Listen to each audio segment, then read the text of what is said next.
Muchísimas gracias a vosotros por invitarme. Muchísimas gracias, chicos, chicos, chicas, todos los que estáis viendo esto. Así que nada, sin más dilación, vamos a empezar la presentación. Se titula El crimen físico al digital, nada es invisible.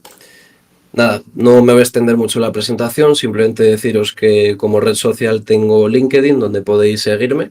Y si queréis ver, pues, yo qué sé, el contenido que subo de vez en cuando o anuncios que hago. Y dicho esto, antes de empezar con lo que es la presentación en sí, a modo de resumen, lo que vamos a hacer es comentar en aproximadamente 5 minutillos una pequeña parte teórica sobre interacciones, huellas digitales, informática forense, ¿vale? Pues muy breve esta introducción. Y tras ello vamos a ir iterando sobre una serie de artefactos forenses de distinto tipo, especificando qué información nos aportan, cómo podemos extraer esa información, qué herramientas usar y sobre todo una demostración práctica de cada uno de ellos, ¿vale? Entonces nada, empezamos comentando qué es una interacción y qué son las huellas digitales. Nada, una interacción, vamos a considerar una interacción cualquier acción ejecutada directamente por un usuario. Es decir, cuando yo con el ratón hago clic sobre una carpeta, abro el navegador, hago una búsqueda en Google, esto sería una interacción, ¿vale?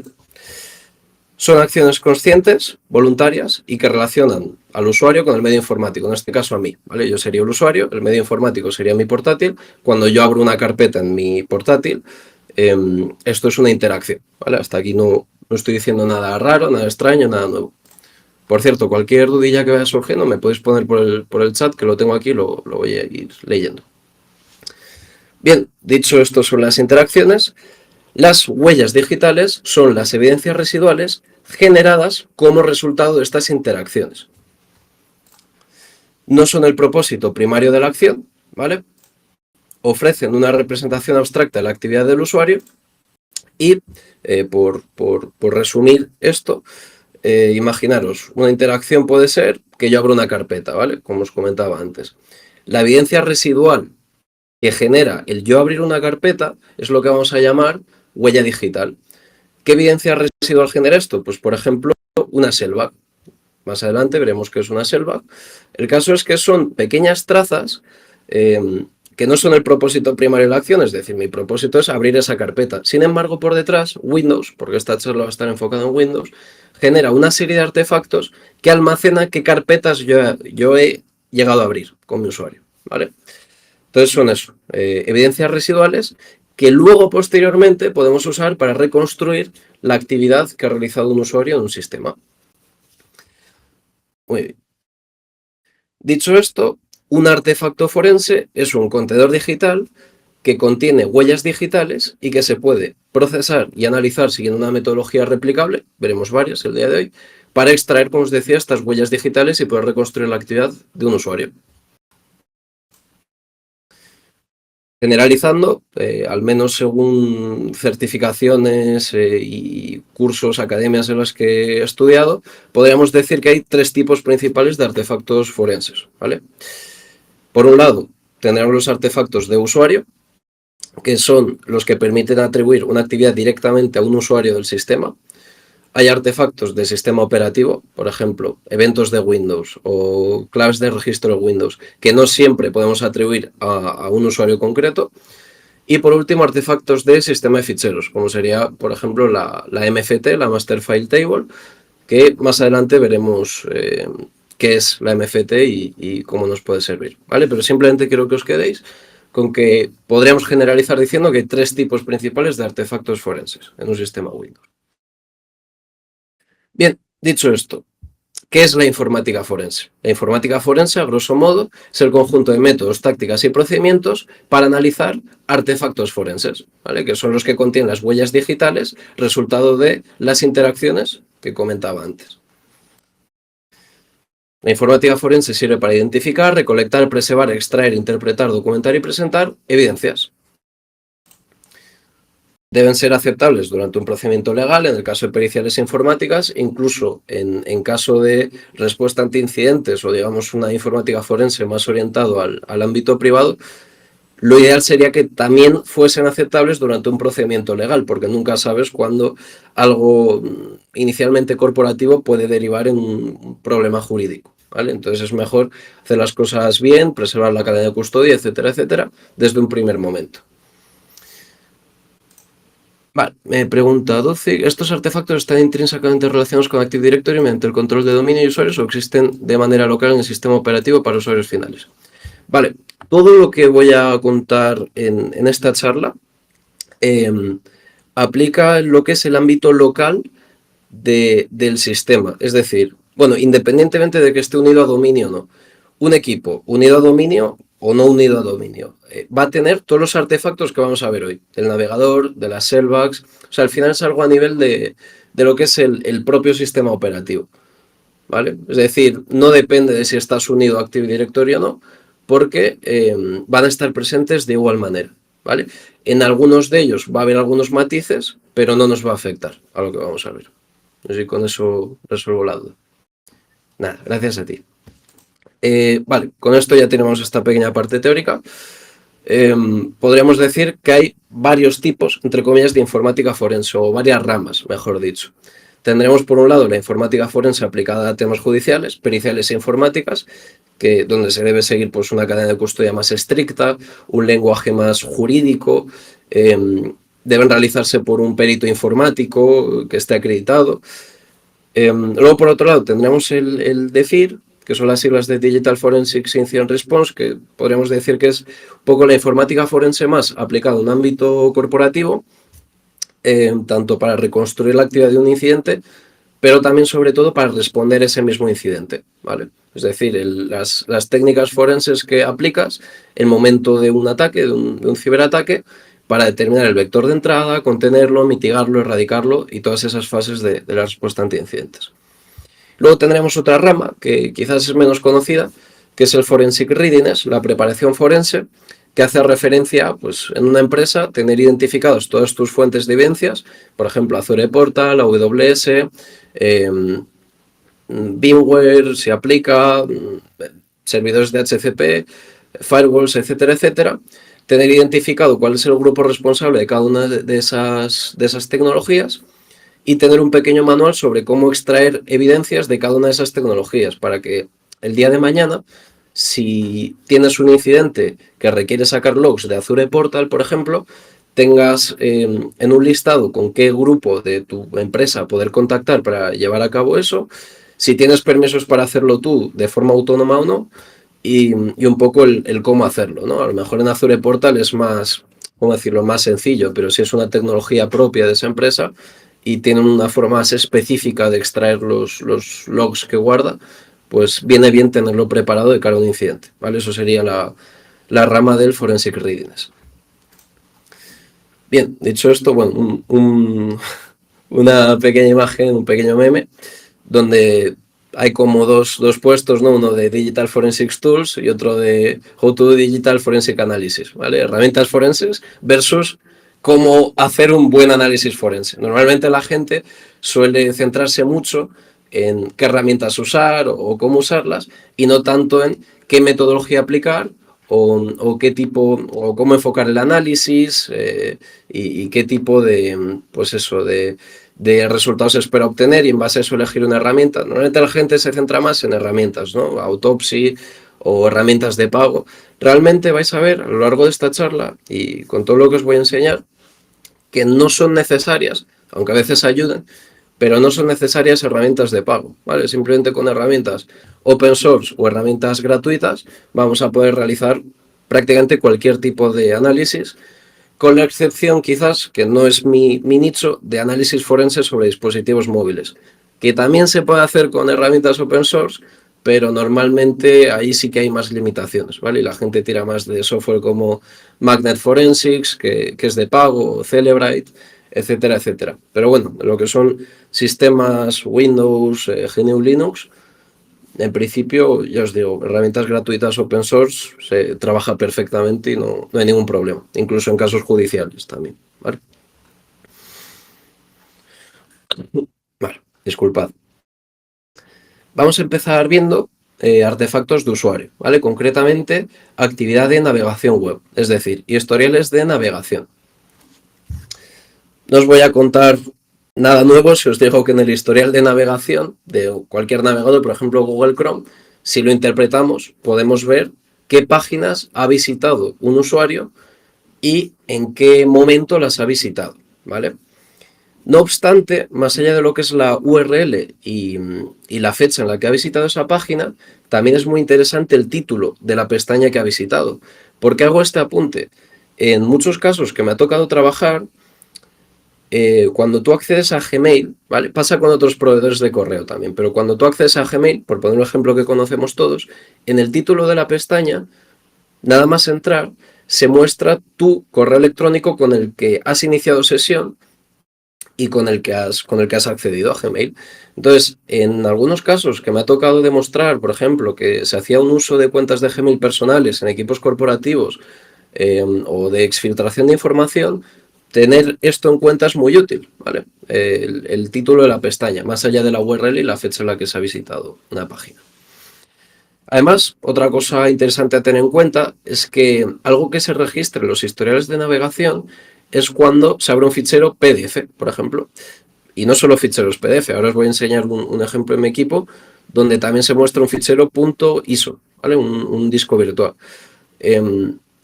Las aperturas de ficheros hay veces que también se registran en el historial de navegación, concretamente en el de Internet Explorer, ¿vale? Bueno, si es el PDF con Google Chrome, pues se va a registrar en Google Chrome, pero si es una actividad que se registra por debajo, como es la apertura de este fichero .iso, que ahora veréis, en mi caso lo he registrado en Internet Explorer. Entonces, nunca está de más verificar también ese historial. Ahora os enseñaré cómo. Por otro lado, siguiendo el ejemplo de Chrome, aunque tú borres el histórico de navegación, realmente podemos seguir siendo capaces de ver qué búsquedas se realizaron. Otro caso distinto es si se usase el modo incógnito, por ejemplo. Ahí no podríamos. Pero si simplemente se borra el historial de navegación, marcando todas las casillas desde el propio navegador, se puede seguir viendo, ¿vale? Esto es importante también tenerlo en cuenta. Bueno, esto lo veremos luego, pero la ruta donde se encuentran estos artefactos depende de cada navegador, pero por lo general están en app data y para Chrome está en app data, local, Google Chrome, user. Puede ser default, como veis aquí, en caso de que sea el perfil por defecto, pero si hay otro perfil, pues el nombre del perfil y luego el fichero history, ¿vale? Este fichero history es el que contendría ese historial. Bien. Una buena herramienta para interpretar este artefacto es Browsing History View de Nearsoft, es la que vamos a usar en este caso. Muchas de las herramientas que vamos a ver hoy son de Nearsoft, es un tío que se dedica a hacer software gratuito para forense y la verdad es que funcionan muy bien. A nivel, como os decía, de procedimientos judiciales o de FIR corporativo es perfectamente aceptable y funcionan muy bien y son prácticamente un estándar, ¿vale? Nada, aquí os enseño un poco el funcionamiento de la herramienta, aunque ahora lo veremos en directo. Simplemente le vamos a indicar estos ficheros history que os comentaba antes y los cargaremos en la casilla correspondiente. El de Internet Explorer por su lado, el de Firefox por su lado y el de Chrome por su lado. Os puede surgir la duda de, oye, ¿y qué hago si el navegador es Brave? Aquí no hay una línea que sea Brave. Bueno, Brave tiene el motor de Chromium y por tanto se podría meter en la misma línea de Chrome, ¿vale? No habría problema. Y de hecho es donde se debe meter, por lo que os digo, porque comparten el mismo motor. Vale, aquí os comento justamente eso. Y nada, las columnas que más nos va a interesar son las de URL accedida, título de la ventana y la fecha y hora del acceso. Aquí veis un pequeño ejemplo, pero vamos, ahora lo vamos a ver en directo. Mira, además nos dice, yo lo probé, es muy bueno para ver todo el historial de búsqueda de manera más visual. Totalmente, totalmente. Vale, voy a abrir Chrome, voy a compartir mi otra pantalla.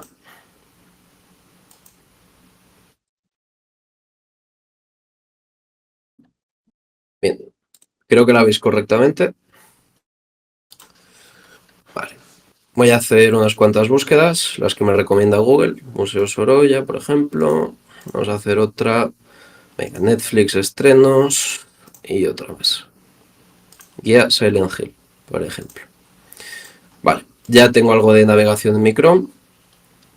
Voy a cerrarlo Y vamos a hacer lo siguiente. En primer lugar, voy a abrir una herramienta que todavía no os he introducido, pero que os voy a comentar ahora mismo para qué sirve, que es FTK. ¿Vale? FTK nos ayuda en la extracción de ficheros de un sistema que queremos analizar. ¿Por qué nos ayuda esta herramienta? ¿Por qué no simplemente extraerlos navegando por las carpetas del equipo? Hay un artefacto forense, que son las Shellbacks, de las que os hablaré justo ahora después, que registran todas las carpetas por las que se mete un usuario, ¿vale? Entonces, si nosotros usamos el explorador de Windows y nos empezamos a meter en carpetas, vamos a contaminar evidencias forenses. Entonces, para evitar contaminarlas, vamos a usar FTK, ¿vale? FTK no sobrescribe las Shellbacks del sistema. Entonces, para evitar, como os decía, contaminar evidencias, vamos a usar FTK, ¿vale? Vamos a abrir la unidad C. Entiendo que se ve bien, pero si necesitáis que haga un poco más de zoom, puedo hacerlo, ¿vale? Puedo hacer así un poco más de zoom. Vale, disculpad, hay que abrir FTK como administradores. Vamos a abrirlo como administradores. Voy a bajar el volumen a esta pantalla para que no se escuche. Vale. Vale. Repetimos operativa. Unidad C. Perfecto. Vale. Entonces, como decíamos anteriormente, vamos a irnos a la ruta donde se guarda el histórico de Google Chrome. Esto es el sistema de ficheros, ¿vale? Tal cual lo podríamos ver desde el explorador de ficheros. Me voy a ir a la carpeta C, Users, dentro de Users a mi usuario, que se llama Defil, appdata, y si no recuerdo mal, esto era en, vamos a ver, era en roaming, no, en local, Google, Chrome, User Data, Default, y aquí vamos a tener un fichero que se llama History, ¿vale? Que es este aquí. Entiendo que se ve bien, este aquí. Entonces, voy a exportármelo al escritorio. Vale, me dice que sería como un folder browser incógnito. Esto sería, o sea, este fichero es donde se almacena el historial de Google Chrome, ¿vale? Cada vez que buscamos algo en Google Chrome, por detrás lo registra en este fichero. Es como es una base de datos, es un SQLite, donde almacena cada una de las búsquedas que realizamos. Vale, dice, ¿cuántos registros de directorios tiene Windows por defecto antes de sobreescribir? Hasta donde yo tengo entendido, depende un poco. O sea, no te sabría decir la cifra exacta, ¿vale? En cualquier caso, cuantos menos sobreescribamos, mucho mejor. Pero no te sabría decir la cifra exacta. Bien, hemos extraído ya el fichero history, que es el que contiene, como os decía, el historial de navegación de Chrome, concretamente. Y ahora vamos a usar la herramienta Browsing History View, que era de la que os hablaba antes, para poder analizarlo. Vale, una vez abramos la herramienta nos da varias opciones, nos permite cargar el histórico para todos los usuarios de este sistema, solo para el usuario actual, de una carpeta un usuario, custom folders, una carpeta específica, o de ficheros history específicos, que aquí es donde meteríamos la ruta al fichero history de cada navegador que queramos ver. Diréis, vale, ¿y por qué no simplemente usamos la primera opción, que te saca los historiales de todos los usuarios de esta máquina? Porque habitualmente cuando analicemos este tipo de evidencias no van a ser del equipo que estemos usando. Nosotros tendremos nuestra máquina forense en la que tengamos nuestras herramientas, pero tendremos que analizar otro equipo del que solo nos hemos llevado ciertas evidencias, como podría ser este fichero history. Es decir, no siempre, o vamos, casi nunca, vamos a estar ejecutando este tipo de herramientas sobre el equipo comprometido que queramos investigar. Entonces, como esto lo vamos a hacer offline y probablemente tengamos el fichero history del equipo comprometido o que queramos investigar en nuestra máquina forense, por eso haremos uso de este tipo de opciones que nos permiten especificar un fichero concreto, ¿vale? Ah, me dice, me refería al FTK. Sí, perdona, Vecchio. Sí, el FTK, como hace los accesos a la unidad lógica por su propio lado, sin usar el sistema de explorador de ficheros de Windows, no sobrescribiría o sea, las sellbacks, ¿vale? No afectaría a ese tipo de evidencias. Bien, una vez añadido los ficheros de histórico que queramos analizar, como veis tenemos varias opciones. Podemos acotar en fecha y hora, ¿vale? Podríamos decir, oye, pues quiero ver solo los elementos del histórico de los últimos tantos minutos. O en este rango de tiempo. Yo voy a dejar todo, ¿vale? Sin filtrar. Tenemos una opción que nos permite hacer como una lista blanca de palabras, ¿vale? Es decir, oye, yo quiero ver solo el histórico de, no sé, búsquedas relacionadas con sustancias psicotrópicas, por ejemplo, o contenido para adultos, que esto me ha pasado en algún caso. Claro, si tú estás analizando un ordenador de una persona que en horario laboral ve contenido para adultos, y esto es un clásico, no puedes navegar por todo su histórico, porque luego podría argumentar que has estado viendo, pues a lo mejor, accesos a su portal sanitario, accesos a su cuenta bancaria, ¿vale? Cosas que no están directamente relacionadas con la actividad que se pretende perseguir. Entonces, viene muy bien tener esta opción de filtro para introducir una lista de palabras y solo ver URLs que contengan esa lista de palabras, ¿vale? Y luego tendremos lo contrario. Oye, no me cargues URLs que contengan la lista de palabras que metamos aquí, en esta segunda opción. Voy a dejar ambas desmarcadas. Luego podríamos quitar o poner navegadores. Yo normalmente esto siempre lo dejo todo marcado. Y poco más, ¿vale? Esas serían las opciones más útiles. Como he cargado el fichero de histórico de Chrome, pues solo veo resultados para Chrome, ¿vale? Veo la URL a la que he accedido, el título de la pestaña y la hora a la que he accedido, ¿vale? Hora que está en formato UTC, pero que si desmarco esta opción va a estar en horario de la máquina local, ¿vale? A las 12:18. Bien, recomiendo dejarlo en UTC, ya sabéis que en este tipo de procedimientos forenses se suele usar la hora UTC, ¿vale? Muy bien. Como os comentaba antes, si selecciono aquí, voy a seleccionar que me cargue los históricos de toda la máquina, ¿vale? Por simplicidad y por ahorrar tiempo. Internet Explorer, por algún motivo, cuando tú abres ficheros, también los registra en su histórico. Si abres un fichero PDF con Chrome o con Internet Explorer o con lo que sea, parece lógico que lo registre, ¿no? Porque al final lo estás viendo a través del navegador. Pero incluso si abres ficheros que no se visualizan a través del navegador, por ejemplo, un fichero TSV, ¿vale? Que es como CSV, pero un formato un poco distinto, separado por tabuladores, ¿no? En lugar de por comas. Pues este fichero me ha registrado igualmente su apertura. Pero es que os digo más, este fichero .iso que usé al montar la máquina virtual también me ha registrado su apertura.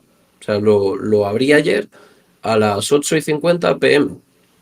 ¿Vale? Es decir, es importante siempre extraer y analizar el histórico de todos los navegadores porque no nos dan información exclusivamente de la navegación, sino también de aperturas de ficheros. Aquí tenemos un .zip, por ejemplo, o incluso la apertura de una carpeta llamada New Folder. También lo registra Internet Explorer, ¿vale? Entonces, aunque parezca algo obsoleto y que nadie usa Internet Explorer, aún así cuando tengáis un caso de este tipo, extraerlo igualmente porque os puede dar información tremendamente útil, ¿vale? Por último, vamos a hacer una prueba y es que voy a borrarme el escritorio este fichero history del que hablamos antes, ¿vale? El que acabamos de analizar para Chrome, lo voy a borrar. Voy a meterme a Chrome, me voy a ir a historial y lo voy a borrar completamente. Voy a marcar absolutamente todas las casillas, avanzado, desde siempre, borro todo. Voy a hacer incluso alguna búsqueda más.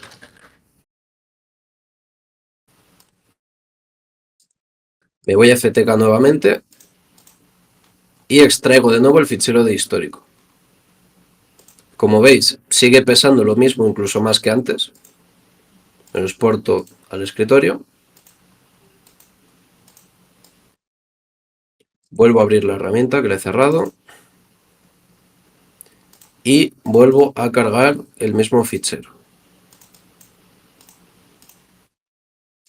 Como veis, a pesar de haber borrado completamente el histórico, sigo pudiendo ver los resultados, ¿vale? O sea, realmente por detrás no no se han borrado. Si dejamos pasar un tiempo, si se reinicia la máquina, ahí ya sí que es posible que se borre. Pero si hacemos la extracción antes de un reinicio o, sí, antes de un reinicio, en principio los resultados seguirían ahí, ¿vale? Incluso podría ser que sigan ahí posteriores a un reinicio. Entonces, siempre, si se pueden extraer, mejor, ¿vale? Ya veis que aunque lo haya borrado, le ha dado igual y siguen aquí los accesos. Muy bien, voy a borrar esto. Vale, y vamos a seguir con la diapositiva. Vale, dice Kila, qué bonita la portada de la huella digital, se parece a los de Sans. Pues creo que no se la he cogido a Sans, pero es muy del estilo de Sans, la verdad. Vale, me voy a volver a compartir la pantalla inicial. A ver, un segundito. Y seguimos con la diapositiva. Vale, creo que ya se ve bien. Muy bien. Antes os he hablado de algo que se llaman sellbacks, que registran todas las carpetas en las que un usuario navega, ¿vale? Todas las carpetas en las que un usuario hace clic. Entonces, vamos a verlas ahora en más profundidad. Vale, ¿qué son realmente las sellbacks?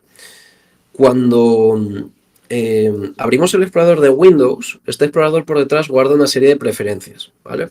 Iconos grandes, iconos pequeños, formato de lista, detalles, agrupar, ordenar por. Todas estas configuraciones son las que se almacenan en las sellbacks.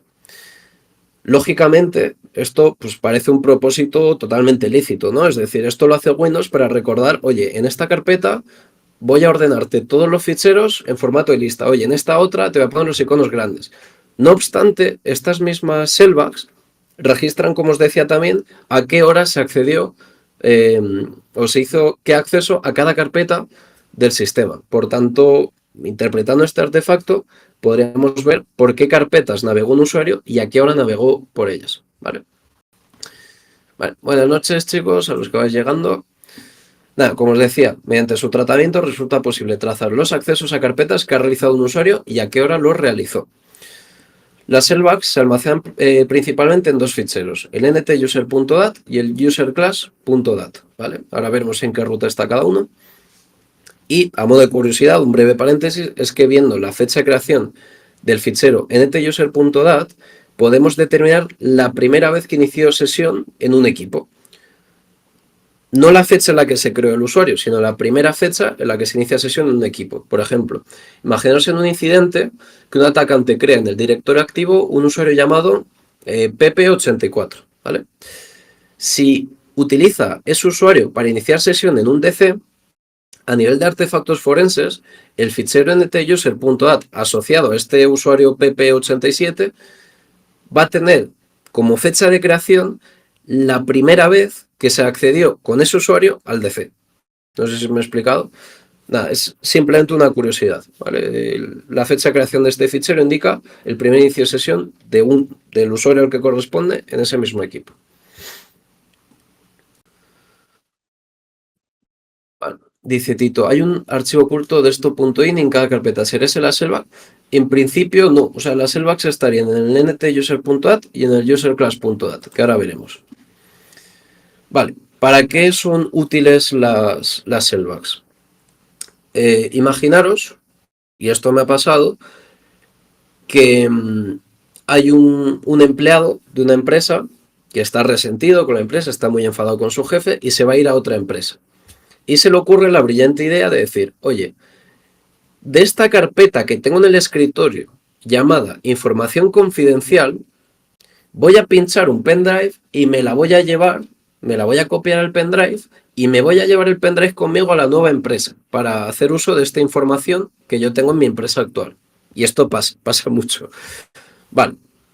Analizando las sellbacks y trazando los accesos por carpetas del usuario, veríamos cómo accede a la carpeta información confidencial de su escritorio y cómo posteriormente a eso accede a la carpeta información confidencial desde la unidad G, por ejemplo, que es la que Windows suele montar los pendrives.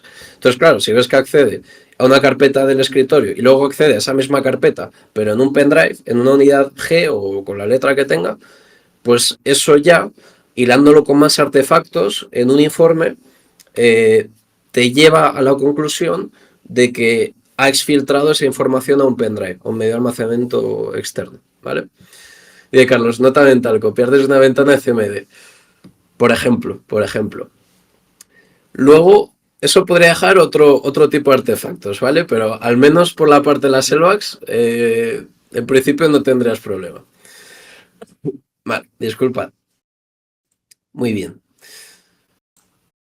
Vale, vamos a usar, bueno, aquí hay más variedad de herramientas, realmente en todo hay más variedad de herramientas, pero vamos a usar Selvax View de Nearsoft también. Como alternativa tendremos Selvax Explorer de Sans, que también es muy usada, pero bueno, la verdad que en Nearsoft funcionan bien, las herramientas tienen más o menos una interfaz similar y vamos a seguir usándolas. Una vez accedamos a Selvax View, que ahora lo veremos, tendremos dos entradas donde nos pedirá una ruta, ¿vale? En una nos pedirá la ruta el ntuser.dat que queramos analizar y en otra la ruta el userclass.dat que queramos analizar. Veremos cada carpeta que se accedió, su ruta completa, y si ordenamos por last modify time, veremos a qué hora se accedió a esa carpeta, ¿vale? Muy bien, entonces voy a cambiar de pantalla otra vez. Cambiar transmisión. Pantalla 2. Me da miedo esto de cambiar de pantallas, ¿eh? Vale, creo que ya se visualiza mi otra pantalla. Perfecto. Vale, entonces, volvemos a FTK y vamos a extraer de mi usuario el ntuser.dat y el userclass.dat. El ntuser.dat es muy fácil de extraer. ¿Por qué? Porque va a estar en users y el usuario del que se lo queramos extraer. En mi caso, mi usuario se llama defib, pues va a estar aquí, en la raíz, ¿vale? Voy a extraer todos los que haya, por si acaso, porque hay varios, porque Windows guarda registros de cambios del ntuser.dat que aplica solo cuando reinicias, ¿vale? Es como hacer, o sea, digamos que el ntuser.dat es como la base de datos principal y todo esto que veis por aquí son commits o cambios que se realizan sobre la base de datos principal, pero cuando reinicias el equipo. Por eso hay varios, ¿vale? Está lo que es el principal y luego los cambios que va a aplicar cuando reiniciemos. Entonces me voy a sacar todos, por si acaso. Y me los voy a sacar al escritorio. Voy a crear aquí una carpeta que se llame Selvax. Uy, perdón, no la he creado en el escritorio. Vamos a ver, escritorio. Selvax. Vale, creo que me la he creado bien. Bueno, me la ha llamado new folder. Vale, da igual. Vale, tenemos el ntuser.dat. Nos falta el user class. Este es más complicado de encontrar, pero bueno, lo tengo por aquí apuntado. Estaría en appdata, local, Microsoft, Windows, user class. Vale, pues en la ruta el mismo usuario. appdata, local, Microsoft, Windows. Debería estar aquí, eso es. Aquí están todos, ¿vale? Los exporto y los voy a dejar en la misma carpeta del escritorio, que sería esta, new folder. Vale, voy a cambiarles el nombre, simplemente porque me da toque. Y vamos a abrir la herramienta Selvax View de Nearsoft. A ver un poco de agua, disculpadme. Vale.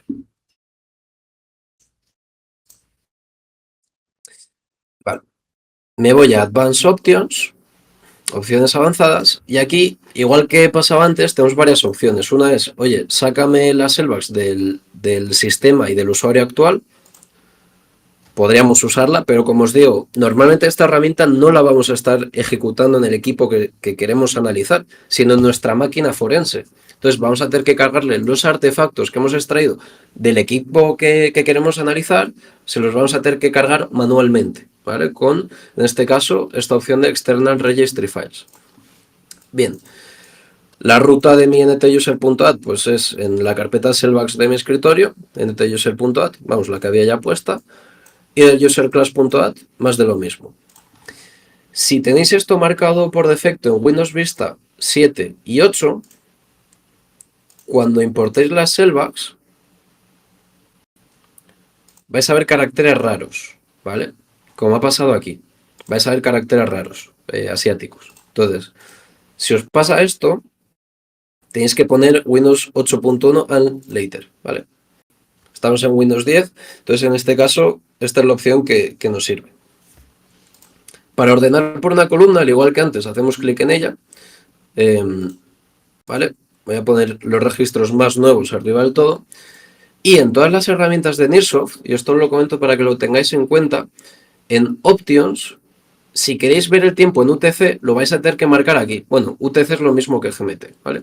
Lo vais a tener que marcar aquí. Si no lo marcáis, os lo va a mostrar en la hora del sistema. Entonces es preferible verlo en UTC, ¿vale? Vale. Entonces, nada, como os comentaba, estos son todas las carpetas que se han accedido con mi usuario y la hora a la que se han accedido.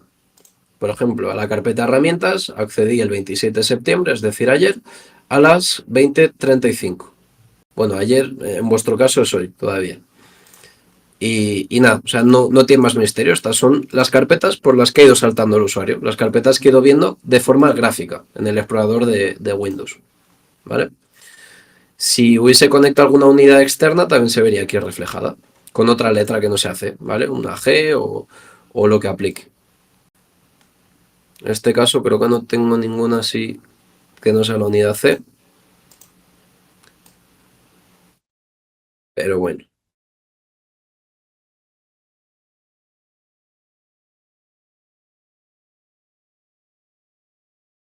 Vale, mira, aquí tengo una unidad D, por ejemplo. Y esto serían las Shellbacks. Vale. Dice, hola, buenas, ¿qué tal? ¿Se puede usar en su de Linux o solo es una tool para Windows?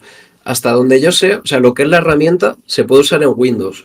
Pero creo que si usas Wine en Linux, el emulador Wine, creo que sí podrías ejecutar la herramienta. Eso sí, en Linux, o sea, este artefacto, estas Shellbacks son de Windows, o sea, lo que es el artefacto en sí.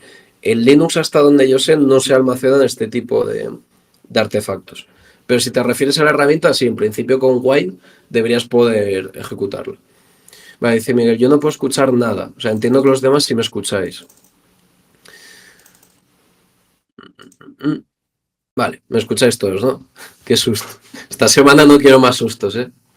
Ya he tenido muchos. Vale, perfecto. Pues nada, esto serían las Shellbacks. Voy a compartir otra vez la otra pantalla. Voy a eliminar primero esto.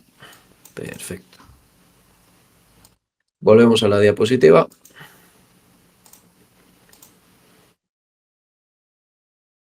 Vale, creo que ya estáis viendo la diapositiva. Perfecto. Muy bien, ahora vamos a ver rápidamente las jump list, ¿vale? Vamos a hacer una pequeña distinción. O sea, por un lado, en Windows tenemos lo que Windows llama ficheros recientes, ¿vale? En recents. Entonces, estos ficheros recientes son ficheros que hemos abierto recientemente, como su nombre indica, no recuerdo si eran los últimos 10, los últimos 15, los últimos 20, que hemos abierto con cualquier aplicación, ¿vale? Con la aplicación que sea. Es decir, en este listado de los últimos 10 ficheros puede haber un fichero Excel, un fichero zip, un fichero de cualquier otro formato, ¿vale? Con cualquier aplicación. Por otro lado, tendremos las jump list, que contienen aquellos ficheros que se han abierto recientemente con cada aplicación concreta. Es decir, ahora cuando lo veáis lo vais a entender mejor, pero básicamente hay un fichero jump list por cada aplicación del sistema. Por ejemplo, hay una jump list para Excel, una jump list para Google Chrome, y si interpretamos cada una de esas jump lists, vamos a ver un registro extenso, menos limitado que los ficheros recientes, es decir, a lo mejor aquí puede haber 100 entradas, ¿vale? Los últimos 100 ficheros abiertos con la jump list de la aplicación que hayamos abierto, diseccionado, ¿vale? Ahora se va a entender mejor. Vale. Los ficheros recientes se ubican en la ruta appdata del usuario en cuestión, Microsoft Windows Recent. Y las jump list en Microsoft Windows Recent Automatic Destinations, que ahora lo veremos, ¿vale? Este sería un ejemplo de los ficheros recientes. Como os digo, es una mezcla de los últimos ficheros abiertos con cualquier aplicación. Y luego tendríamos esto de aquí, que serían las jump list, ¿vale? Cada uno de estos ficheros que veis con un ID, ¿veis? Por ejemplo, este ID empieza en 1AD y termina en 3E, 1B4 y termina en 962. Cada ID corresponde a una aplicación del sistema. Y si interpretamos cada uno de estos ficheros, en su interior contiene un listado de los últimos ficheros abiertos con cada una de las aplicaciones a los que corresponde cada ID, ¿vale? Bien. ¿Para qué nos resulta útil esto? Bueno, pues igual que las Cellbox nos resultaban útiles para ver qué usuario, en qué fecha y hora abrió qué carpetas, pues esto nos sirve para ver qué usuario, en qué fecha y hora abrió qué ficheros. De nuevo, hay múltiples herramientas que podemos usar para esto, pero vamos a usar las de Nearsoft para ambos casos, para ver ficheros recientes y para ver jump list, ¿vale? Este es un ejemplo de Recent File View, que es una aplicación de Nearsoft para ver los recientes, y este un ejemplo de jump list view para ver las jump list. Vale. A modo de disclaimer, hay ciertas versiones de Windows donde hay un pequeño cambio respecto a los ficheros recientes y la jump list, ¿vale? Anteriormente, la fecha de última modificación de, de un fichero reciente indicaba cuándo se abrió por última vez esa aplicación. Ahora ya no tiene por qué, ¿vale? Hay veces que esa fecha o sea, ya no es como antes, ¿vale? Ya no nos podemos fiar de este criterio. Sin embargo, sigue sirviendo para ver lo que os decía, a qué hora, en qué fecha y hora un usuario abrió qué ficheros. Por tanto, no nos va a afectar. Vale, dicho esto, voy a compartir la otra pantalla y vamos a hacer uso de las dos herramientas que acabamos de ver. Vale, los ficheros recientes van a estar en appdata, roaming, Microsoft Windows Recent. Vale, vamos a buscarlos ahí. Appdata, roaming, Microsoft Windows Recent. Voy a exportarme toda la carpeta y me la llevo al escritorio. Y voy a hacer lo mismo con la de Automatic Destinations. Aunque bueno, al haberme exportado esta, entiendo que ya tengo aquí todos. Vale, pues así no me sirve porque Windows no me la coge bien. Bueno, no pasa nada. Vamos a hacerlo manualmente. Voy a exportar por un lado la de Automatic Destinations. Y voy a exportarme algunos de los recientes, ¿vale? Que son estos que estáis viendo. Son LNKs, es decir, son accesos directos, que es como se almacenan. Pues voy a exportarme algunos de ellos. Voy a cogerme, por ejemplo, estos de aquí. Me los voy a llevar al escritorio a una nueva carpeta llamada recientes, por ejemplo.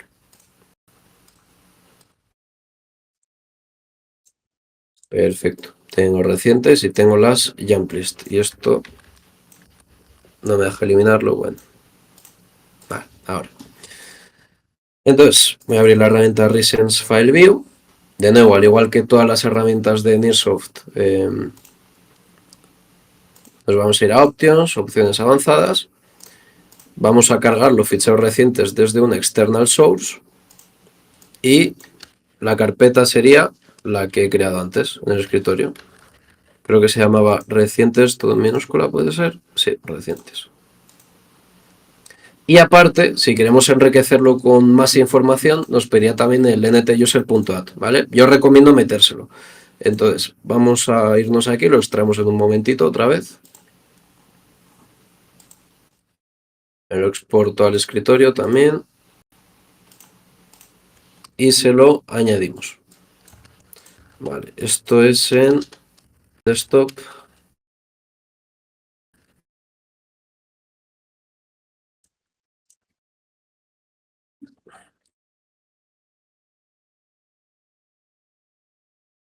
Perfecto. Ordenamos por Modify Time y podremos ver en qué fecha y hora se accedió a cada fichero, ¿vale? O sea, por ejemplo, a este fichero, la mft.tsv, accedí el 16 de junio a esta hora. Recordad lo que os dije antes de hora en UTC o GMT, o sea, perdón, en UTC o en horario local. Pues mira, aquí parece que no me da la opción de cambiarlo de la hora. Vale, bueno. Y tendremos aquí, pues eso, todos los ficheros que he abierto con mi usuario. Claro, solo guarda los últimos, por lo que os decía antes, los ficheros recientes están limitados a los últimos 10, 15 o 20 ficheros que has abierto en tu equipo con cualquier aplicación. Ahora, como veremos,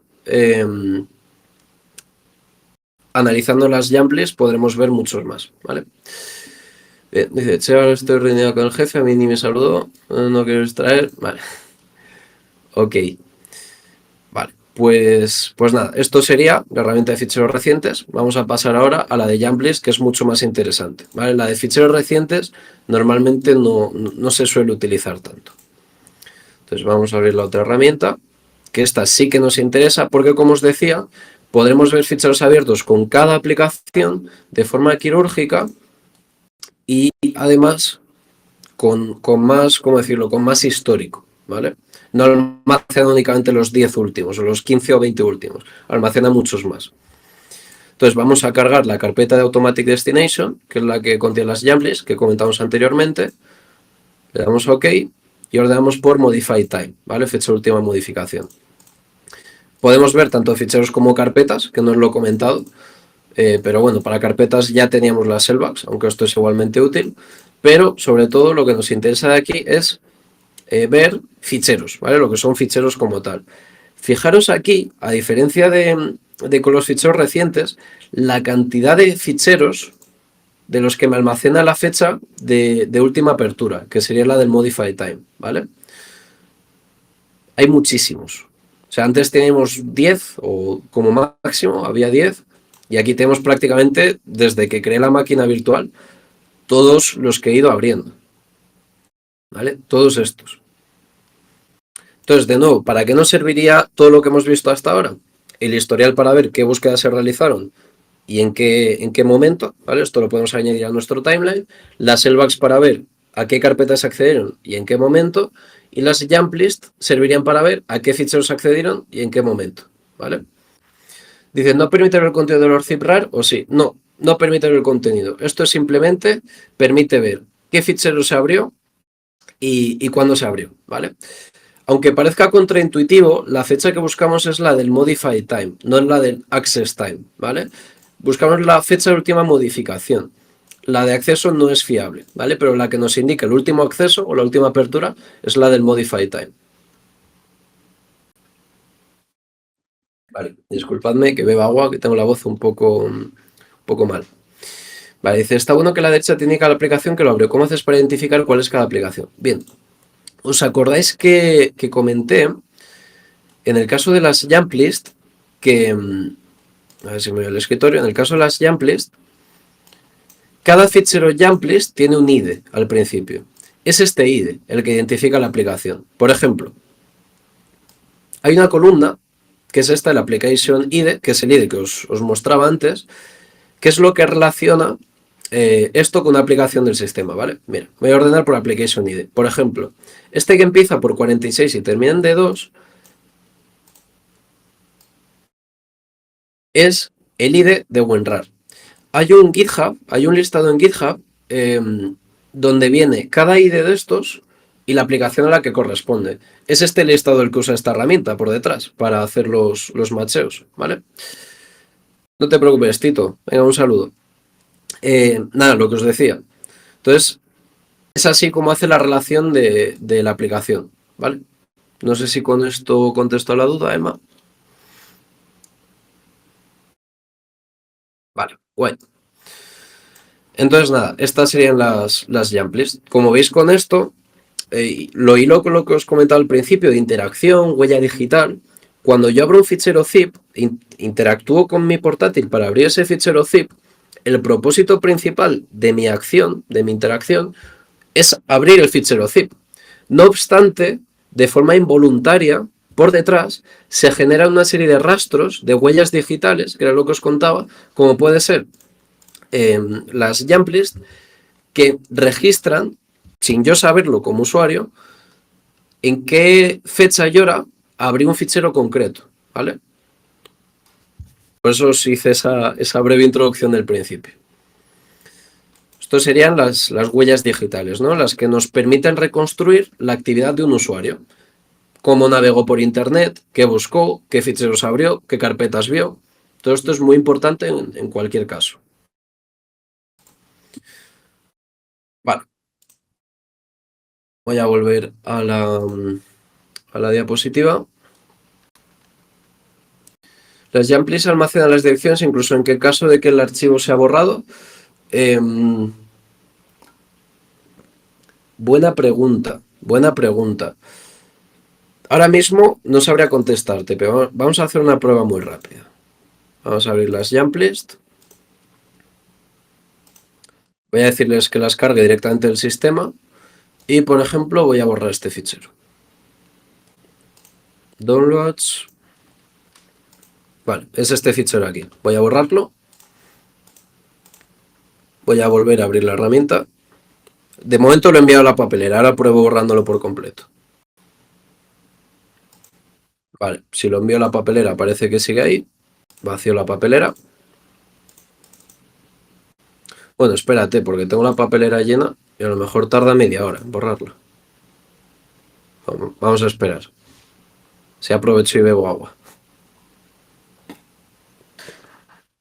Yo me atrevería a decir, al ser un artefacto que no tiene directamente que ver con el fichero, sino que es el LNK de su última apertura, me atrevería a decir que no se borra, ¿vale? Que en principio siga registrado, pero lo vamos a ver ahora en directo.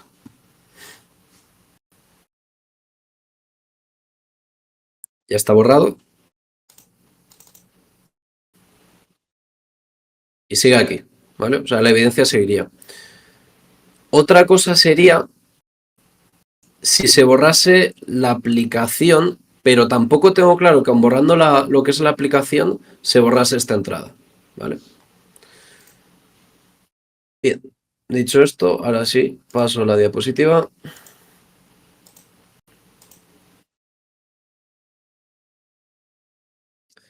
Vale. Vale, bueno. Ahora vamos a ver artefactos del sistema operativo, es decir, hasta ahora hemos visto artefactos de usuario. Si os fijáis, todos están en el app data de un usuario concreto, es decir, que podemos atribuir esta actividad a un usuario concreto del sistema. Ojo, que no a una persona, ¿vale? O no siempre una persona, pero sí a un usuario del sistema. Ahora vamos a ver artefactos de sistema operativo. Los más conocidos serían los eventos de Windows, por ejemplo. A ver, dice teóricamente queda almacenada en la jump list en sí, aunque asumo que habría que borrar esta última para que se pierda el registro. Efectivamente, si borras lo que es la jump list, ahí sí que se perdería el registro. Eso es. Vale, nada, lo que os comentaba, eventos de Windows. Como ya sabéis, Windows tiene un montón de eventos que almacenan por detrás. Esa información sobre actividad que tiene lugar en el sistema, inicios de sesión, creaciones de servicios, de tareas, muy útiles a nivel forense.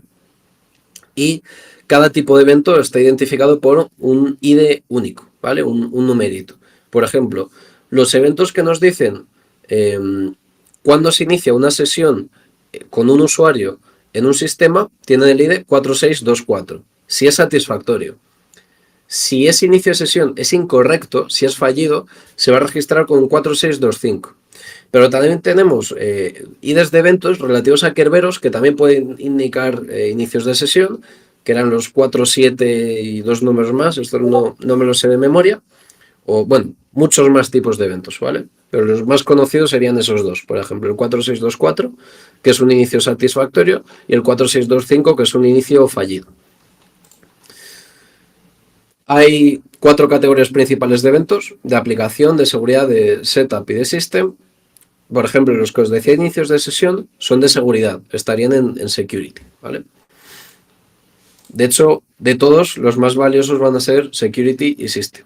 Pero bueno, el application también puede ser útil en algunos casos. Los eventos se ubican en esta ruta Windows System32 WinEVT logs, ¿vale? Y pues nada, lo que os comentaba antes, nos indican creaciones de usuarios, borrado de usuarios, etcétera, dependiendo del evento. Aquí os pongo algunos ejemplos. 4624, inicio de sesión exitoso. 4625, fallo en el inicio de sesión.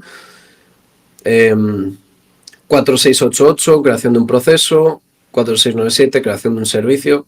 Por ejemplo, creación de un servicio, creación de una tarea programada, o creación de un usuario, o borrado de un usuario, creación de un grupo, modificación de un grupo. Entonces, todos estos eventos son muy útiles de cara a persistencia que puede estar haciendo un atacante, ¿vale? Bien. Vamos a usar una herramienta que se llama Full Event Log View de Nearsoft para interpretar los eventos y, al igual que antes, podemos cargar los eventos de la propia máquina o cargar ficheros externos, ¿vale? Un pantallazo de la herramienta. Y luego hay otra herramienta que también vamos a ver que se llama WinLog on View, que lo que hace es decirnos los inicios de sesión que ha habido en un sistema. Para esto lo que haremos es darle todos los eventos de la categoría Security, que os comentaba antes, se los ingestamos y directamente nos muestra los inicios de sesión de una forma más visual, ¿vale? Ahora cuando lo veamos entenderéis mejor la diferencia. Vale, pues vamos al lío, comparto la otra pantalla.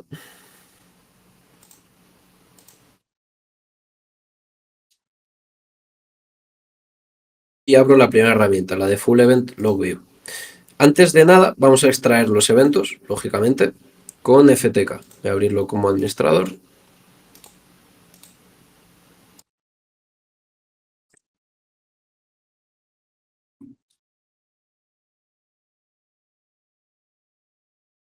Creo que nos queda aproximadamente como media hora.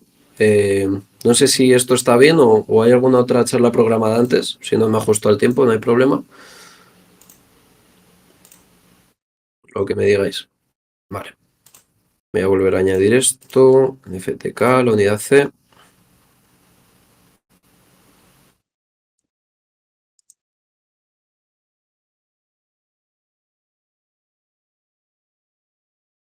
Vale. Voy a ir extrayendo los eventos que estarían en Windows System32.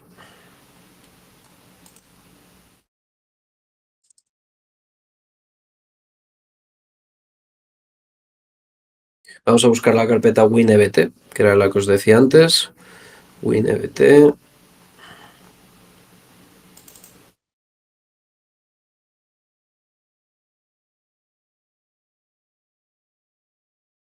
Vale, perfecto. Pues si no hay ninguna charla después, todo bien. WinEVT logs. Vale, perfecto, Ducic, no te preocupes. Y muchas gracias, Kila. Bien, vale, lo que voy a hacer es extraer toda la carpeta logs y me la voy a llevar al escritorio. Vale, me llevo la carpeta y así no tengo que ir uno por uno. Una vez me la lleve al escritorio, volvemos a la herramienta Full Event Log View, opciones avanzadas. Perdón, aquí está en lo que es el filtro que hacemos de qué eventos queremos mostrar y la ruta de la que queremos cargar los eventos está en dos opciones separadas, ¿vale? A diferencia de las herramientas anteriores. Para cargar los eventos sería en este botón. A ver si se ve bien. Hago un poco de zoom. En Choose Data Source, ¿vale? Aquí le vamos a decir en qué carpeta tenemos los eventos o, como os decía antes, podemos cargar los eventos de este sistema. Pero de nuevo, normalmente no vamos a estar ejecutando esto sobre el sistema que analizamos, sino que vamos a hacer todo esto offline, ¿vale? Bien, los cargo al escritorio, como os decía antes, voy a quitar el zoom. Le voy a dar stop porque antes de cargarlos, si hacéis esto sin aplicar ningún filtro en Advanced Options, va a tardar mucho porque al final estamos cargando todos los eventos, pero de alguna forma tendremos que filtrar, ¿vale? Nos ofrece varias opciones de filtrado. Según la criticidad del evento, eso es una. Según fecha, podemos especificar un rango de fecha, tanto en UTC como en tiempo local de la máquina. Un ID concreto de evento o una cadena concreta de un evento, una cadena de texto. Entonces, de momento solo voy a aplicar un filtro que va a ser por ID de evento. Voy a sacarme solo los eventos con ID 4624, que como os comentaba antes, eran los eventos de inicio de sesión de un sistema. ¿Vale? Imaginaos que queremos ver qué inicios de sesión tuvo un sistema, los podemos ver aplicando este filtro. ¿Vale? Aquí te dice que la base de datos está corrupta, pero bueno, le damos a OK y ya vemos todos los eventos de inicios de sesión. ¿Vale? Hay 1932. ¿Por qué pasa esto? En los eventos de inicio de sesión hay un campo muy importante que es el logon type. ¿Vale? Esto también es importante, además de a nivel forense, si trabajáis en un SOC, es importante conocer en qué se diferencian los distintos logon type. Es decir, un evento 4624 con un logon type 5 indica, si no me falla la memoria, porque hay una tabla que nos dice qué significa con nuestros números, el 5 es un inicio de sesión por un servicio, ¿vale? De hecho tiene sentido, porque el proceso que lo origina es el services.exe. Pero normalmente nos interesan dos tipos de inicio de sesión. El tipo 2, el inicio de sesión tipo 2, el logon type de tipo 2, que significa que el usuario inició sesión con teclado y ratón de forma física. El logon de tipo 10, que significa que el usuario inició sesión a través de RDP, ¿vale? De forma remota. Y también podemos añadir un tercero, que es el logon type 3. El logon type 3 indica acceso a recursos compartidos, ¿vale? Inicio de sesión de acceso a recursos compartidos. Por ejemplo, una herramienta de hacking que es el PSExec, que seguro que muchos habéis usado. Cuando accedes con PSExec a un equipo, deja un logon type de tipo 3, ¿vale? Bien, entonces, lo que voy a hacer para ver solo los de tipo 10, por ejemplo, es copiarme este texto, me voy a Options, Advanced, y le voy a aplicar un filtro y le voy a decir, oye, muéstrame solo eventos que contengan esta cadena. Logon type 10. El 10 era inicio de sesión remoto, ¿vale?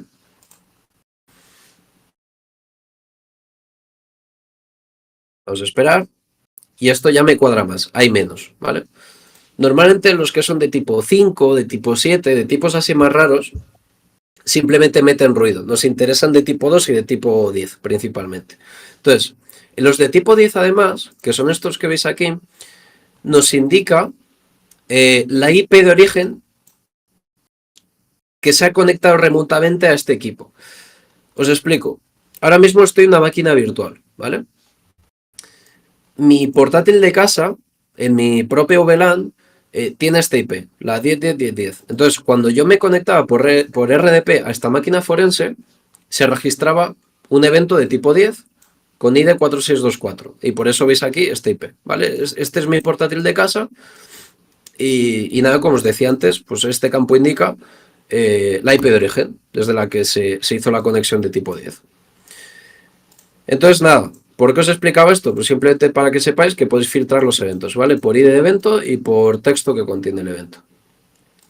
Vale, dice Sirtargus, ¿hay manera de que estos registros puedan ser dañados o modificados accidentalmente por un error mismo de Windows, en este caso? Normalmente, bueno, ya sabéis que Windows tiene muchos errores de muchos tipos, pero normalmente, salvo que se corrompa lo que es el fichero del evento, que de momento no he visto ningún caso en el que haya pasado, no debería afectar, ¿vale? Lo que sí os puede pasar es que si es un DC, por ejemplo, si es un servidor de salto, un servidor con mucha actividad, los eventos al final se acaban sobreescribiendo, ¿vale? Llega un punto en el que hay muchos eventos 4624, por ejemplo, o hay muchos eventos de tipo security, y cuando llega a un límite, los más antiguos se van borrando para ir añadiendo nuevos. Entonces, puede pasar que yo haya hecho un inicio de sesión hace 2 años y como se ha sobrescrito, no lo ve aquí. Eso sí que puede pasar, ¿vale? Hablando de ver inicios de sesión, como os comentaba antes, hay una herramienta que nos permite verlos de forma mucho más sencilla, sin tener que aplicar aquí filtros, que sería WinLogonView, ¿vale? esta herramienta, que la tengo también por aquí, nos va a pedir únicamente, voy a ponerle external disk, es igual que todas las anteriores, ¿vale? En Options Advanced podemos elegir la fuente. Nos va a pedir únicamente la carpeta que contenga el fichero security.vtx, ¿vale? Como os decía antes, hay varias categorías de eventos, todo esto son categorías de eventos, pero las principales serán Security, Application, System, ¿vale? Estas que vemos aquí. Bueno, pues solo con esta, solo con la de Security, si se la metemos a WinLogonView, ojo, no le tenemos que meter la ruta completa al fichero, sino la carpeta que lo contiene. Como yo antes me he sacado toda la carpeta de logs, ¿vale? Si le indico la carpeta de logs, lo va a coger de ahí. Pero únicamente con este fichero de eventos vamos a poder sacar con esta herramienta de forma mucho más cómoda que filtrando nosotros manualmente los inicios de sesión que hubo en una máquina. Nos va a sacar el logon ID, el nombre del usuario que inició sesión, su dominio, la fecha y hora a la que hizo el login. De nuevo, recordad el tema de mostrar el tiempo en UTC o no, ¿vale? Por lo general, siempre en UTC. Y también, si detecta un cierre de sesión posterior, nos va a decir a qué hora se produjo y la duración total de la sesión, ¿vale? Esto es algo que calcula automáticamente y que nos facilita bastante la vida. Luego también vais a ver aquí el logon type, que según...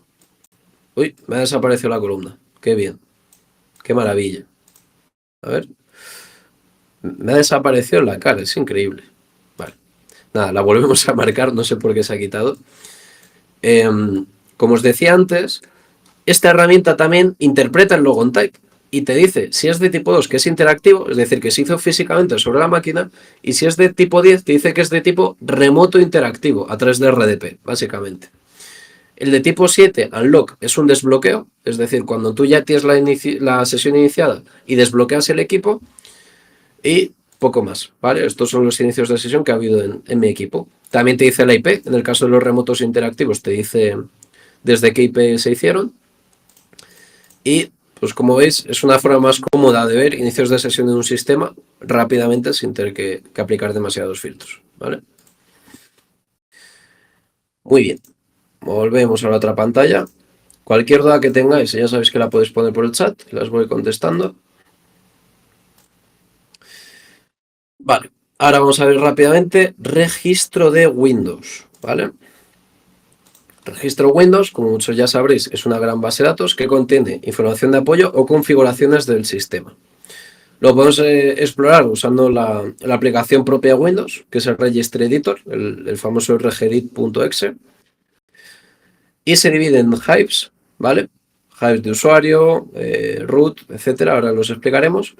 Claves que cuelgan de esos hives, subclaves que cuelgan de esas claves y luego valores de esas subclaves. Cada hive del registro Windows tiene una función concreta, ¿vale? Por ejemplo, el clase root almacena las asociaciones de archivos predeterminadas. Es decir, cuando abrimos un fichero, no sé, PDF, por ejemplo, y nos salta el típico pop-up del Adobe diciendo ¿quieres que Adobe sea tu aplicación predeterminada para abrir los PDFs? Si le dices que sí, esto se almacena en esta clave del registro, ¿vale? Y así es como el ordenador sabe que para abrir un .pdf lo tiene que abrir con X aplicación. El current user contiene configuraciones para el usuario activo en el sistema, ¿vale? Para el usuario que estás empleando. El local machine incluye contraseñas, cifradas, archivos de arranque, etc. El users contiene los perfiles de todos los usuarios. Básicamente lo que hace es coger los ntuser.dat que os enseñaba antes, pues es como un puntero que apunta a cada uno de ellos. Y luego el config, ¿vale? Que almacena configuraciones del hardware. ¿Dónde los encontramos? En Windows, System32 y config. Tiene este aspecto, pero sobre todo los que nos interesan son Security, Software, System y el de SAM, que no sale en esta captura, pero también nos interesa. El ntuser.dat y el userclass.add que veíamos antes, aunque no estén en la misma ruta, forman parte también del registro, ¿vale? Bien, ¿para qué nos sirve analizar el registro? Bueno, dejando de lado el entity user y el user class, que ya hemos visto que sirve para el tema de las sellbacks, nos sirve, por ejemplo, imaginaros, si se ha usado PuTTY, PuTTY es un programa para conexión remota por SSH. Cuando tú te conectas un equipo por SSH con PuTTY, esto almacena una clave en el registro que guarda la IP a la que te conectaste usando PuTTY, ¿vale? A través de SSH. Eso, por ejemplo, es interesante. También podemos ver rutas de startup, por si algún programa ha creado persistencia. Podemos ver la última dirección IP que tuvo asignado un equipo por DHCP. Podemos ver qué interfaces de red tenía ese equipo y qué IP tenía en cada una de ellas. Los programas que había instalados, los servicios que había creados, etcétera, etcétera. ¿Vale? Prácticamente cualquier configuración del sistema y de aplicaciones. Vamos a usar una herramienta que en este caso no es de Nearsoft, que se llama Windows Registry Recover. Es una herramienta que nos da ciertas cosas masticadas, pero que también nos permite navegar con total libertad por el registro. Y luego tendremos RegRipper, que es una herramienta que tú le pasas los ficheros de registro y te genera informes bastante masticados y con información útil. En este caso, por temas de tiempo, vamos a ver solo la primera, pero os recomiendo echarle un vistazo a RegRipper también, ¿vale? Esto sería el WRR, ahora lo veremos en detalle. Y, como os decía, RegRipper lo que hace es generar informes en formato TXT parseando los ficheros del registro, ¿vale? Que tendría este aspecto. Tú le pasas aquí un fichero registro y te genera una serie de reportes, de informes que podemos ver. De aquí las reinicios, apagones, cambios de firmas o certificados, absolutamente todo, incluso el infarto que te da cuando un curso malicioso te borra el registro. Todo lo que has dicho y mucho más, ¿vale? Bien, vale, aquí os comentaba. Eh, la gente que nos dedicamos a decir, o sea, tampoco os penséis que somos adivinos y que si vemos una aplicación súper random, automáticamente decimos, buah, seguro que esto deja una evidencia en esta clave. Lo habitual es buscar en internet, imaginaos que yo me cruzo con la aplicación MobaXterm, que seguro que la conocéis todos, para hacer conexiones remotas. Si yo creo que en un equipo, o veo que se ha usado MobaXterm y creo que se ha usado para un fin malicioso, y quiero buscar artefactos de MobaXterm en el registro, voy a buscar en Google qué artefactos deja esta aplicación. Si no encuentro nada ahí, si no encuentro un informe forense que hable de ello, si no encuentro algún tipo de manual o de foro donde lo comenten, ahí ya me meto yo a buscar manualmente. Pero lo habitual es que esto ya esté documentado y podamos ir a tiro hecho, ¿vale? Entonces, buscar en internet en este tipo de labores es necesario, ¿vale? Gracias, Sir Targus, no te preocupes. Vale. También un detalle importante. Si en algún momento detectamos que un proceso que creemos que puede ser malicioso escribe en un hive del registro como el de system, tenéis que tener en cuenta que para escribir en el hive de system, como su nombre indica, se necesitan tener privilegios de administrador. Es decir, si vemos que algo escribe en un hive como es el de system, podemos concluir que ese proceso origen ha escalado privilegios y tiene privilegios de administrador para poder escribir ahí. Otra cosa es que escribe en el hive de todos los que veíamos antes, en el hive del current user, ¿vale? Si escribe en ese, pues de momento sabemos que lo que está infectado es el propio usuario y que de momento tiene permisos de usuario. Pero si ya vemos que escribe en el de local machine, perdón, que no en el de system, en el de local machine, pues ahí ya podemos concluir que tiene privilegios elevados, ¿vale? Entonces, esto es un detalle a tener en cuenta. Vale. Nada, como os decía, en el caso de RegRipper nos saca reportes en texto plano y muchas veces será útil tirar del control F, ¿no? Del control B para hacer búsquedas ciegas en estos informes. Bien, voy a compartir la otra pantalla y vamos a usar la primera de las aplicaciones. Vale, dice aquí la tipo Mitre en Iran. Perdona, ¿a qué te refieres? Que he perdido el hilo. Voy mientras compartiendo la otra pantalla. Voy a volver a abrir FTK, que no sé por qué lo he cerrado. Vale, buscar registros de app maliciosas. Me refiero, por ejemplo, en el Mitre podría ser que viniese esta información. En ENIRAN también, o sea, cuando abres un informe de ENIRAN te dice si algo ha escrito en registro o no. Eso sería útil. Pero también puedes buscar informes forenses. Tú buscas The Fear Investigation, MobaXterm, por ejemplo. Y suele haber blogs o artículos muy buenos de gente que ya se ha pegado previamente con esto y que te dice, oye, si se ha usado MobaXterm y se ha hecho una conexión RDP, en esta clave del registro vas a ver a qué IP se conectó. ¿Vale? Entonces sí, es buscar en Google en todo tipo de fuentes, Mitre, Niran o foros por ahí y blogs. Vale, disculpadme, no sé por qué he cerrado FTK antes. Voy a volver a cargar la unidad. Y vamos a sacar los ficheros de registro. Que esto está en Windows, System32. Config.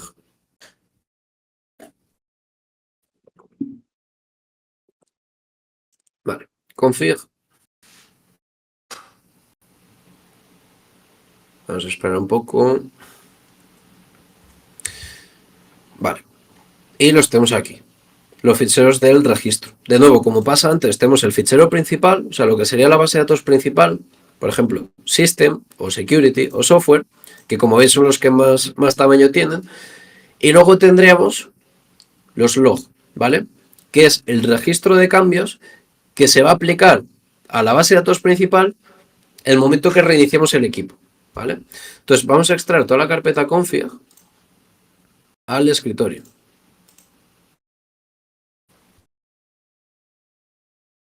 Le saco todos los eventos, los registros.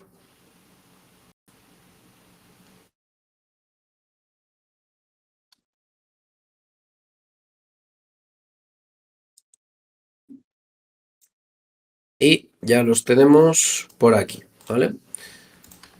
Voy a apartarme esto.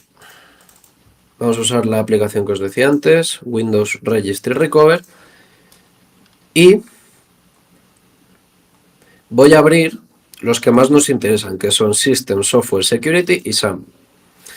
A grosso modo, System guarda configuración del sistema, hardware, por ejemplo. Software guarda temas relativos, pues como su nombre indica, al software, aplicaciones instaladas, por ejemplo. Security no va a guardar información tan importante, a diferencia del security de los eventos, por ejemplo, que sí que guardaba inicios de sesión y tal, pero en el caso del registro security no guarda información especialmente relevante. Luego tendremos SAM, que es la base de datos de usuarios y grupos del sistema, ¿vale? Usuarios y grupos locales, ¿vale? Importante aclarar eso. Se abren en pestañas distintas, como podéis ver, pestañas diferenciadas. Tarda un poco en abrirlo, eso sí. Y vamos a empezar viendo System, por ejemplo. Vale, cuando usemos esta herramienta, tenemos dos opciones. Tenemos todos estos menús que nos van a dar información ya masticada. Ahora os explicaré cómo. Y luego tendremos el de Raw Data. El de Raw Data nos permite navegar por lo que es el registro en crudo, ¿vale? Navegando por carpetas y viendo concretamente lo que nosotros queramos.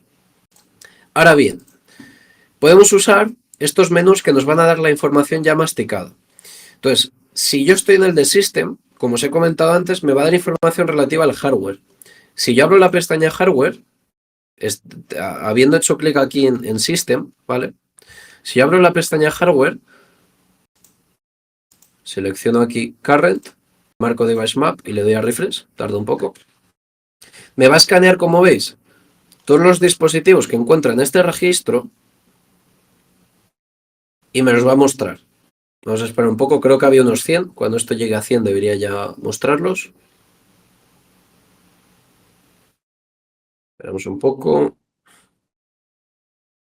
Vale, hay un poco más de 100. Es una máquina virtual, no debería haber muchos más. Bueno, esperamos a que termine. ¿Vale? Igual llegamos a 200, pasamos 200. Bueno, paciencia.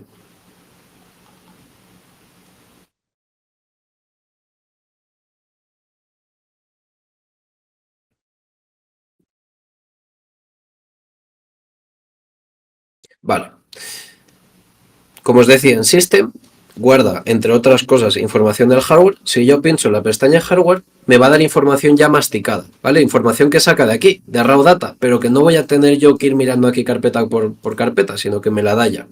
Entonces, me dice, por ejemplo, CPU, Ryzen 7, monitor, aquí no encuentra nada, pero ahora veremos en Device Map que sí que hay, gráficas, adaptador de red, etcétera, etcétera.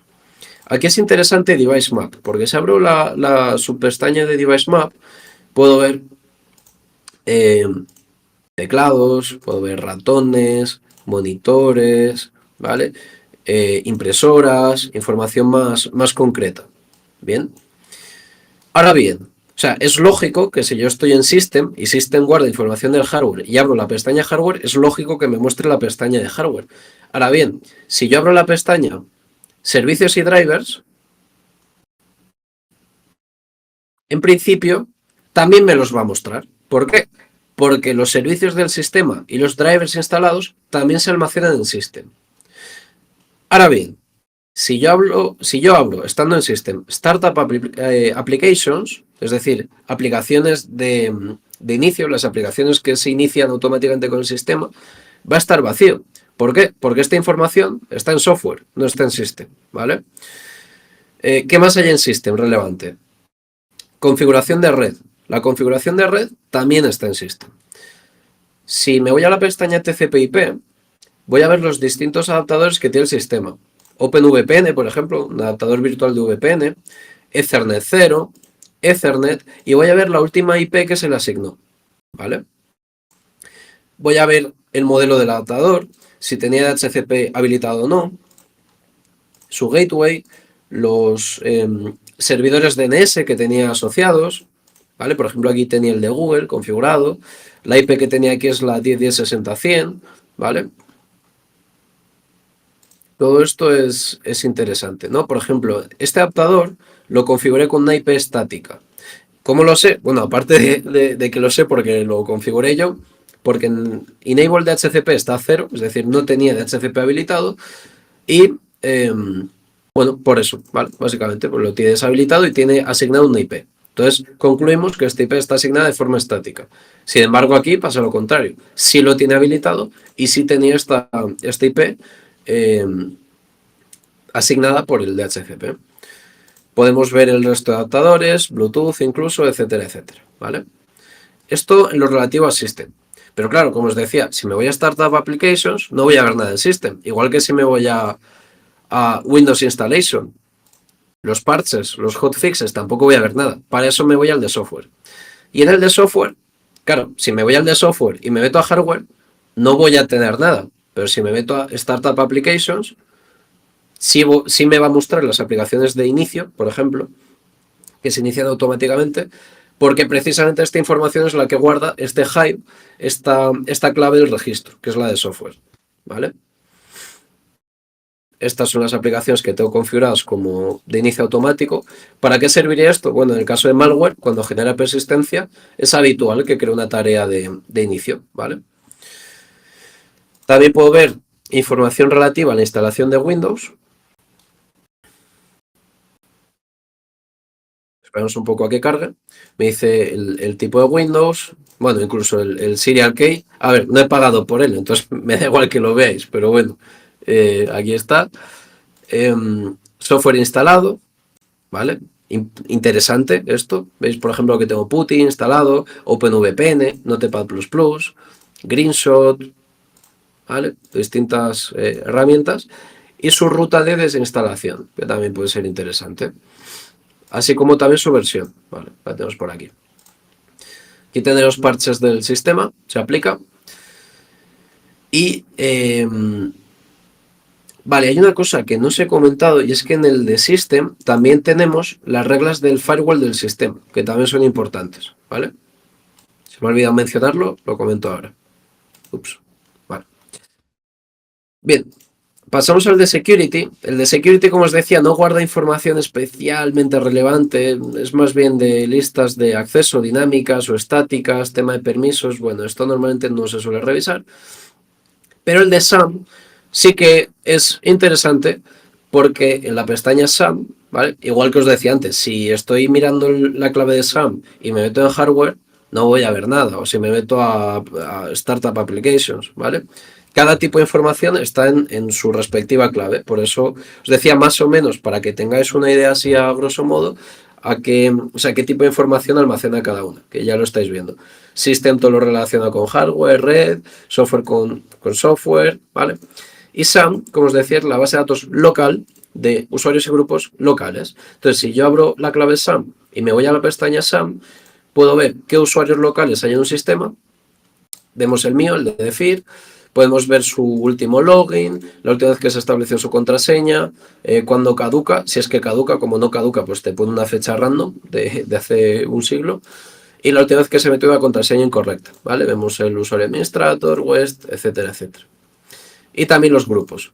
No tengo ningún grupo creado, entonces, pues bueno, los grupos por defecto, ¿vale? Y esto sería la parte del registro. Vale, cambio de pantalla, ya vamos terminando, chicos, que por ahí también se va haciendo un poco tarde. A ver si soy capaz de cambiar la pantalla. Cualquier duda, ponedmelo por el chat. Vale, por último vamos a ver un artefacto de sistema de ficheros. Hemos visto de usuario, que permite asociar una actividad a un usuario y sistema. Artefactos de sistema, como son eventos o el registro. Y vamos a ver artefactos de sistema de ficheros. De este no vamos a hacer prueba práctica, simplemente os lo voy a contar por encima, ¿vale? Pero es muy importante. El fichero MFT es una gran base de datos, ¿vale? Es una base de datos que contiene todos, absolutamente todos los ficheros que existen en una partición, ¿vale? Por ejemplo, la unidad C contiene su ruta completa y contiene la fecha de última modificación, de creación y de acceso, aunque la de acceso casi nunca la vamos a usar. Vale, esto más a nivel forense es un poco el aspecto que tiene una entrada en la Master File Table, en la MFT. Ahora veremos en las fotos un ejemplo mucho más gráfico. Y es importante mencionar que en la MFT, para cada uno de los ficheros que existen, hay dos juegos o dos tipos de timestamps, de fechas. Los SI, que viene de Standard Information, SI Create, el de creación, el de acceso, el de Mod Time y el de MFT Mod Time, que no os lo he comentado antes, pero es básicamente la fecha de última modificación, no del fichero en sí, como sería la del CModTime, sino la fecha de modificación de la entrada de la MFT, ¿vale? Lo que es la propia fila de la base de datos que contiene ese fichero. Normalmente no vamos a hacer uso de esto, ¿vale? De hecho, como os decía, hay dos tipos de timestamps. Los Standard Information, que tendremos estos cuatro, que normalmente tampoco vamos a usar. Vamos a usar los otros que hay, que son los FN, ¿vale? Ahora los veremos. ¿Por qué no vamos a usar los SI, los Standard Information? Porque son susceptibles de ser modificados con ciertas herramientas, ¿vale? Con técnicas conocidas como time stomping, ¿vale? Las fechas SI, el juego de fechas SI que hemos visto antes, son estas, o sea, las que salen cuando abrimos las propiedades de un fichero. Entonces, como os decía, estas son susceptibles de ser modificadas. Nosotros vamos a usar las FN. Como veis, hay 4 DSI y 4 de FN. Pues vamos a usar las FN únicamente. De nuevo, por lo general, pero lo normal es no usar las SI. De estas tenemos exactamente las mismas 4. La de creación, la de acceso, modificación y modificación de la fila del MFT. Vale, son menos propensos a ser modificados arbitrariamente, entonces por eso vamos a usar los FNs. Y la ruta donde está la MFT es el array del sistema de ficheros. Vale, una cosa importante a tener en cuenta. Si se elimina un fichero de la unidad C, o de la unidad que sea, si se elimina un fichero, ese fichero no va a estar incluido en la MFT. Pues la MFT incluye únicamente ficheros que existen al momento de extraer esa misma MFT. Hay ciertas excepciones donde sí que encontraríamos un fichero eliminado y habría una columna que se llama deleted que estaría marcada. pero esto no es muy fiable y aplicaría únicamente a los últimos ficheros borrados, no a todos. Entonces, por lo general, la MFT nos da una foto de los ficheros no borrados que había en un sistema en el momento de la extracción, ¿vale? ¿Para qué es útil la MFT?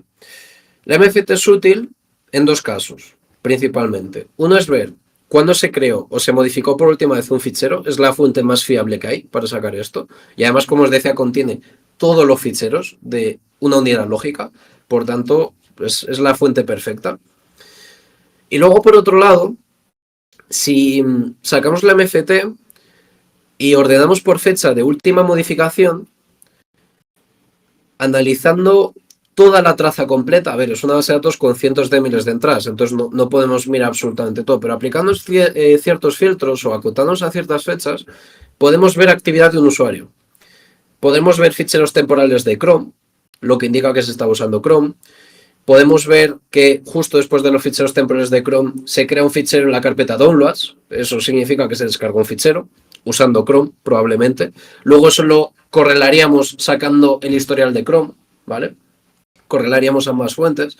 Entonces es una evidencia muy, muy interesante, un artefacto muy interesante.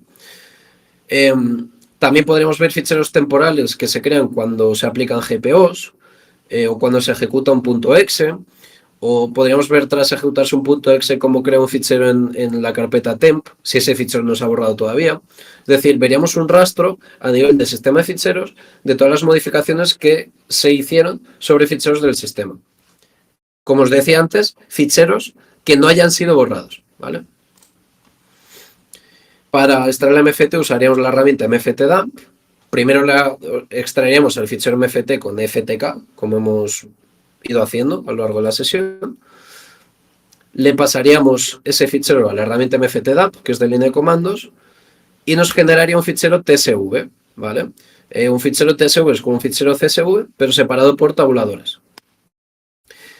Este fichero lo podríamos abrir con Microsoft Excel, por ejemplo, o con LibreOffice, y veríamos, como os decía, en una columna la ruta completa de cada fichero en la unidad lógica y luego los distintos timestamps. Lo normal es ordenar por, como os decía, fecha de última modificación, FN, ¿vale? Las SI las descartamos, nos quedamos con las FNs. ¿Qué columnas nos interesa mirar cuando analicemos una MFT? La de full path, ruta completa del fichero, y la de FN modify time. Ordenamos por ella y vemos qué ficheros se modificaron en el sistema. Le damos un vistazo rápido. ¿Vale? Entonces, nada, como os decía, como me paso un poco el tiempo, no voy a hacer un ejemplo práctico de esto, pero vamos, aquí más o menos se aprecia, ¿vale?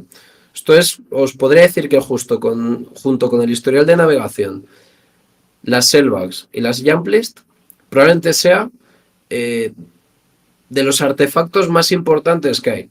De hecho, suele ser el primero, ¿vale? Cuando estás haciendo una investigación y no sabes muy bien por dónde tirar, te sueles abrir el WinLogon para ver inicios de sesión en ese sistema, ver quién estuvo accediendo y a qué horas, y por otro lado te sacas la MFT. Y si ves que, por ejemplo, Pepito87 inició sesión a las 10:32, te vas en la MFT, que la tienes en otra pantalla, a las 10:32, y miras con un vistazo como de una vista de pájaro, miras así, pues ya os digo que son cientos de miles de entradas, miras en un vistazo más o menos qué hizo, ¿vale? Ordenando por fecha de última modificación. Vas a ver ficheros temporales de Chrome o de algún .exe que ejecutó, etcétera, etcétera. O sea, vas a ver la traza a nivel del sistema de ficheros de qué es lo que hizo, ¿vale? Y luego ya te puedes ir a otros artefactos como las Jump Lists, como las Cellbags, para ir correlacionando información y hacer un timeline completo. Pero la MFT es muy, muy útil en ese sentido. Vale, entonces nada, para finalizar, dame un momentito que beba agua. He recopilado algunos recursos interesantes por si queréis seguir profundizando en el tema forense. Por un lado, un blog que os recomiendo mucho porque hacen unos informes muy buenos, donde vais a poder ver referencias a todo lo que hemos visto, Cellbags, registro, Jump List, que se llama The Field Report, ¿vale? Os dejo por aquí el enlace. Los informes son muy buenos, se aprende muchísimo viéndolos y yo os digo que son muy detallados. Y luego, a nivel de certificaciones, opinión personal mía, me gustaría resaltar dos. Una orientada más a SOC, a manejar tecnología SIEM, aunque también se dan algunas pinceladas de forense, pero no tanto. Y que además, ojo, porque es de dificultad media tirando avanzada, ¿vale? O sea, conozco casos de gente que son niveles 3 en un SOC que la han suspendido al primer intento. O sea, no es una certificación entry level, ¿vale? Que es el CDSA de Hack the Box. De hecho, la camiseta que llevo, aunque no se ve, es la que te dan al aprobar el examen. Está muy, muy chula. No sé si algo así se ve. Eh, Muy buena. El examen dura, te dan 7 días para hacerlo. Te dan acceso a dos entornos donde han sucedido dos incidentes que no tienen nada que ver el uno con el otro. Del primer incidente tienes que hacer un informe y contestar 20 preguntas, 20 flags. Y del segundo incidente tienes que hacer un informe, ¿vale? En mi caso, ambos informes en total me ocuparon cerca de las 100 páginas. Hay gente a la que les ha ocupado 60, 70 que han aprobado. Pero os quiero decir, teniendo en cuenta que es un examen que dura 7 días y que es un informe extenso, aparte de que su dificultad, ya os digo, es bastante exigente, es muy buena certificación, pero ya os digo, es medio avanzada, ¿vale? Pero vamos, por mi parte, muy, muy recomendada. Y por otro lado, más enfocada a DeFi, esta ya sí avanzada, aunque sean conceptos como los que hemos visto hoy, Sellbacks, Jump que luego se aplican tal cual, o sea, tal cual los he explicado y tal cual os lo explican en Securízame, es como se aplican en incidentes reales, ¿vale? O sea, esto que hemos visto es lo que he usado, por ejemplo, esta última semana en ambos incidentes que tuvimos en mi empresa. Entonces, para decir, el IRCP de Securízame es muy buena. He de hacer un pequeño disclaimer. Yo he trabajado en Securízame, pero después de haber hecho la certificación, ¿vale? Primero me saqué la certificación y luego ya trabajé con ellos. Entonces, la opinión que os doy es como exalumno, no como ex empleado, ¿vale? Pero bueno, repito, esto es opinión personal. Y nada, el examen del IRCP son 8 horas, 8 horas que se hacen presencialmente en el laboratorio Securízame, que está en Madrid. Entonces entiendo que lo que es el examen como tal, si vivís en LATAM, no podéis hacerlo. No obstante, todo lo que es la formación, sin incluir el examen, es muy completa, de las más completas que hay en el mercado, y muy buena, ¿vale? Y tal cual se aplica en incidentes reales. Entonces, muy, muy contento por esa parte. Eh, Así que nada, esto sería todo. Espero no haberos aburrido, que os haya sido útil. Vale, voy a contestar dudas. Podéis aprovechar para escribir. Me dice, Emma, ¿no deberías estar sobrado con 7 días? No te creas.